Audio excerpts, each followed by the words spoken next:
আমার স্বামী বিদেশে থাকায় তার বন্ধু আমাকে রোজ সন্তুষ্ট করতে থাকে।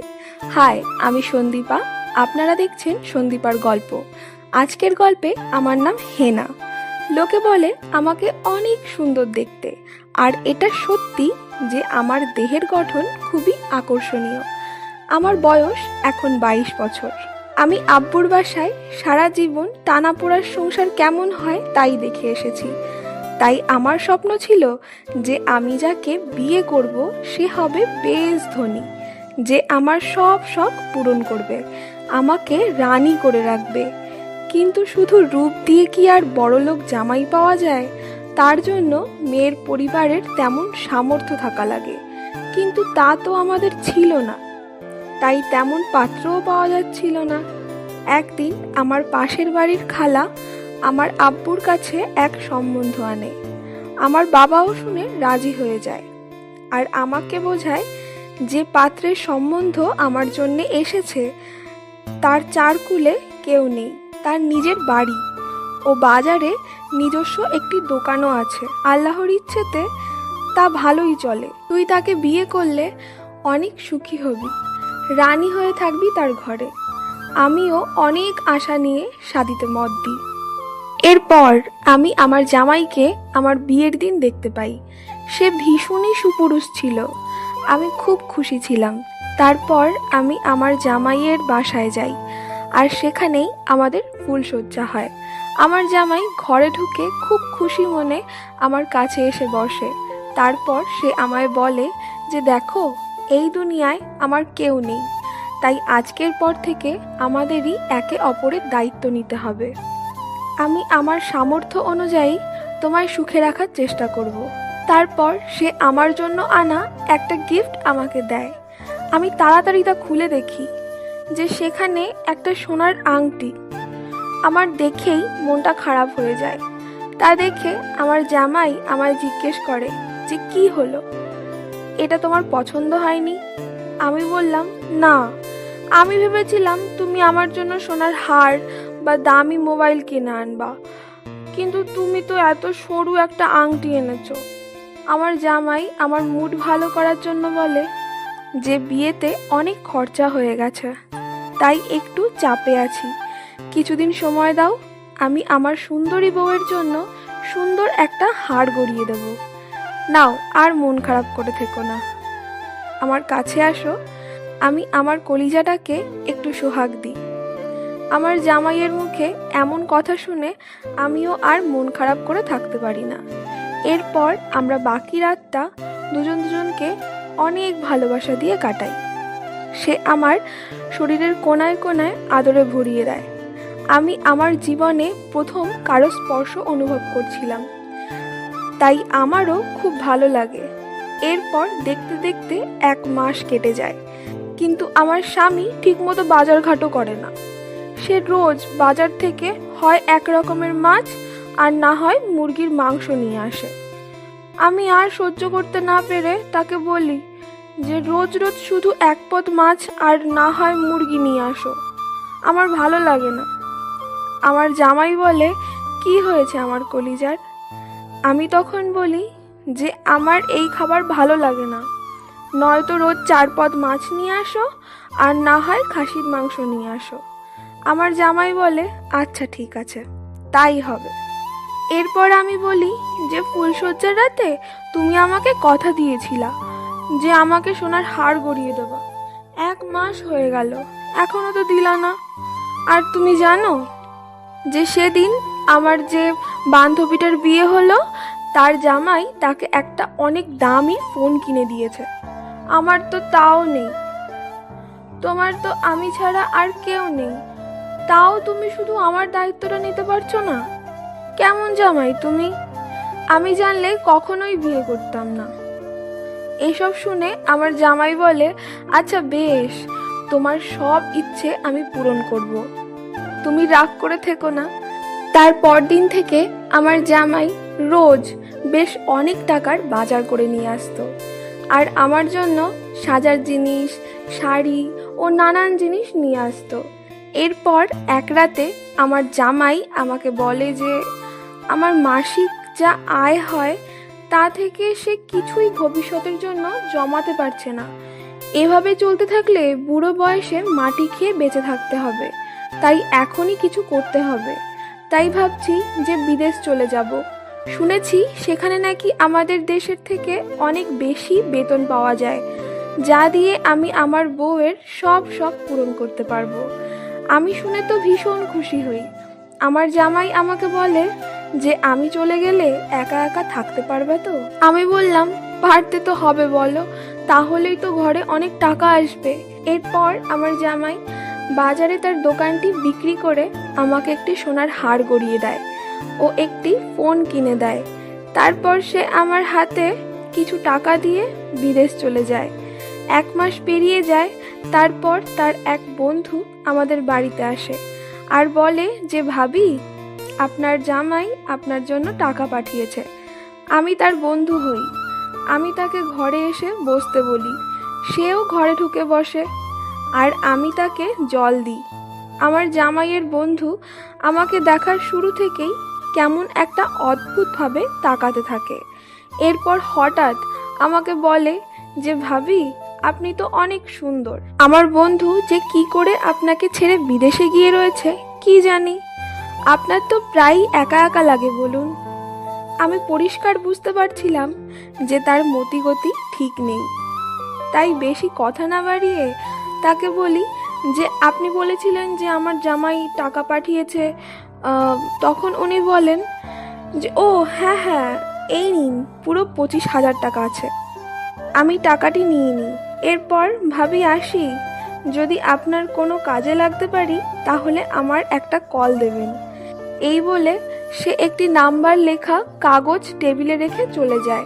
আমি তো টাকা পেয়ে ভীষণ খুশি হই। আমার জামাই বিদেশ থেকে কল দিয়ে আমাকে বলে, কি গো, এবার খুশি তো? আমি বলি, খুব খুশি। এরপর দিন 15 আমি খুব মস্তিতে কাটাই। আমার যা ইচ্ছে তাই খাই, যেই শাড়ি ভালো লাগে তাই কিনি। এভাবেই 15 দিনের মধ্যেই আমার 22,000 টাকা শেষ হয়ে যায়। আমি আবার আমার জামাইকে কল দিই আর বলি যে আরো টাকা পাঠাও, টাকা শেষ হয়ে গেছে। কিন্তু সে আমায় বলে যে সবে তো 15 দিন হলো, 1 মাস না যেতে তো বেতন দেবে না, এখন একটু কষ্ট করে চালাও। আমি রেগে ফোনটা কেটে দিই। এরপর বাকি 3,000 টাকা দিয়ে কোনো মতে দিন চালাতে থাকি। এর মধ্যে আমার জামাইয়ের বন্ধু আমাদের বাসায় হঠাৎ রাতে এসে হাজির হয় এবং সে হাতে করে মাটন বিরিয়ানি আনে আমার জন্য, একটি বেশ দামি শাড়িও আনে। আমি তাকে ঘরে এনে বসাই আর তার সাথে বেশ মজা করেই কথা বলতে থাকি। আসলে জামাই বাড়িতে না থাকায় আমারও সারাদিন খুব একা একা লাগে। তাই গল্প করার সুযোগ পেয়ে আমি তার সাথে বেশ জমিয়ে আড্ডা শুরু করি। ধীরে ধীরে আমার নিজের স্বামীর প্রতি বিতৃষ্ণা জমতে শুরু করে আর তার বন্ধুকে ভালো লাগতে শুরু করে।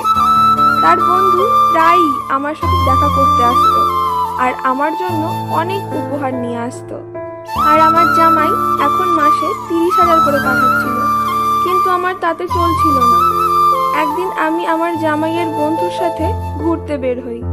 সেখানে এক দোকানে আমার এক জোড়া সোনার বালা ভীষণ পছন্দ হয়, কিন্তু আমার কাছে তত টাকা থাকে না, তাই আর সেটা কেনা হয় না। আমি কয়দিন টানা আমার জামাইয়ের কাছে জেদ করি, কিন্তু 2 মাস হয়ে যায় সে আমায় বালা জোড়া কিনে দেয় না। তাই আমার নিজের স্বামীর প্রতি আরও বিতৃষ্ণা জমতে থাকে। এরপর আমার জামাইয়ের বন্ধু এক রাতে হঠাৎ আমার কাছে আসে একটা গোলাপ ফুল আর সেই সোনার বালা জোড়া নিয়ে, যেটা কেনার ইচ্ছে আমার অনেক দিনের ছিল। আমি তো বালা পেয়ে ভীষণ খুশি হই আর সে আমাকে এত খুশি দেখে বলে যে ভাবি, আপনি অনেক সুন্দর আর এই বালাগুলি পরলে আপনাকে আরো সুন্দর লাগবে। আর আপনাকে একটা কথা বলবো, আপনি কিছু মনে করবেন না তো? আমি বললাম, বলো, আমি কিচ্ছু মনে করব না। তখন সে আমাকে বলে, ভাবি, আমি আপনাকে অনেক পছন্দ করি, মানে অনেক ভালোবাসি। আপনি যদি আমায় একটু ভালোবাসা দেন তাহলে এমন গিফট আমি আপনাকে আরো অনেক এনে দেব। আমার তার কথা শুনে খুব ভালো লাগে। আর আমি কোনো কথা না বলে তার হাতটা নিয়ে আমার গালে রাখি আর বলি, তোমার যতটা ভালোবাসা দরকার আর যেভাবে দরকার তুমি নিতে পারো।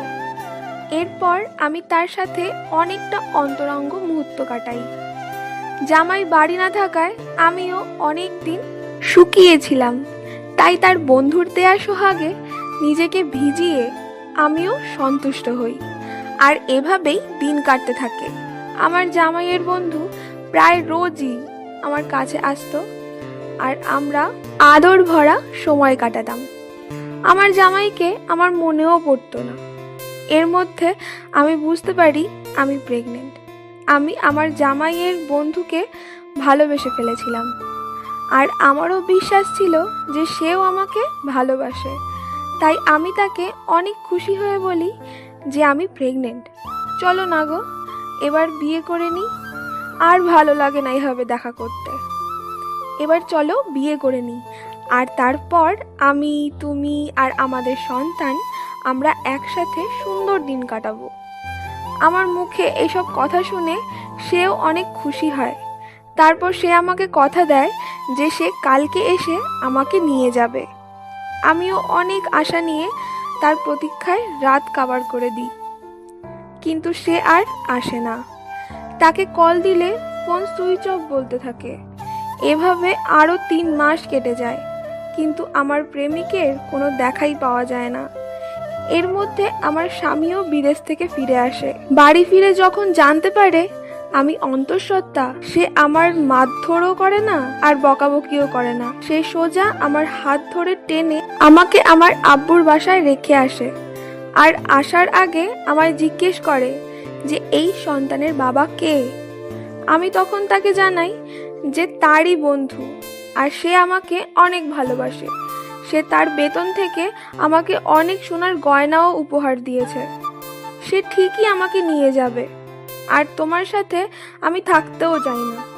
তখন আমার জামাই হাসে আর আমায় এমন একটি কথা বলে যা শুনে আমার পায়ের তলা থেকে মাটি সরে যায়। সে আমায় বলে যে তার বন্ধু আর কোনোদিনই ফিরবে না, সে বিবাহিত, এমনকি 2 সন্তানের বাবা। সে তোমার সাথে শুয়েছে ঠিকই, কিন্তু স্ত্রীর স্বীকৃতি সে কখনোই তোমাকে দেবে না। আর রইল গয়না দেবার কথা, যেসব গয়না নিয়ে এত বড়াই করছো তা আমার টাকার। প্রতি মাসে তার কাছে কিছু কিছু করে টাকা ভবিষ্যতের জন্য সঞ্চয় করছিলাম, আর সে সেই টাকা দিয়ে রূপোর গয়না বানিয়ে সোনার জল চড়িয়ে তোমায় দিয়ে ফায়দা লুটেছে। সে আমাকেও ঠকিয়েছে, কিন্তু ঠকানোর সাথে সাথে বাঁচিয়েও দিয়েছে তোমার মতো নাগিনের থেকে। এই বলে সে চলে যায় আর আমিও মাটিতে লুটিয়ে পড়ে কাঁদতে থাকি। এরপর আমি নিজের ভুল বুঝতে পারি, কিন্তু ততদিনে অনেক দেরি হয়ে গেছে। তারপর আমি আমার জামাইকে অন্য নাম্বার থেকে 1000 বার কল করলেও সে ফোন তোলে না। সে প্রতিবার আমায় ব্লক করে দেয়। পরে একদিন জানতে পারি তার বাড়ি ছাড়া সামান্য একটু জায়গা ছিল, যেটা বিক্রি করে সে আবারও বাজারে দোকান দেয় এবং সে আবার বিয়ে করে। ভালোই আছে সে বর্তমান স্ত্রীকে নিয়ে। আর এই দিকে আমার মিসক্যারেজ হয়ে যায়। আমি আর মা হতে পারবো না। আমার জীবনটা একদম শেষ হয়ে যায়। আর তার মধ্যে সারাদিন বাবা মায়ের খোঁটা তো রয়েছে। আসলে আমাদের ওপরেও একজন আছে যিনি সব দেখেন, আর যে যেরকম তার সাথে করেও তেমন। আমি আমার দেবতুল্য স্বামীকে ঠকিয়ে যে পাপ করেছি তার শাস্তি বয়ে বেড়াতে হবে আমায় সারা জীবন। বন্ধুরা, আশা করি গল্পটি ভালো লেগেছে। ভিডিও ভালো লাগলে প্লিজ একটি লাইক করে দিও এবং সাবস্ক্রাইব করে আমার পাশে থেকো।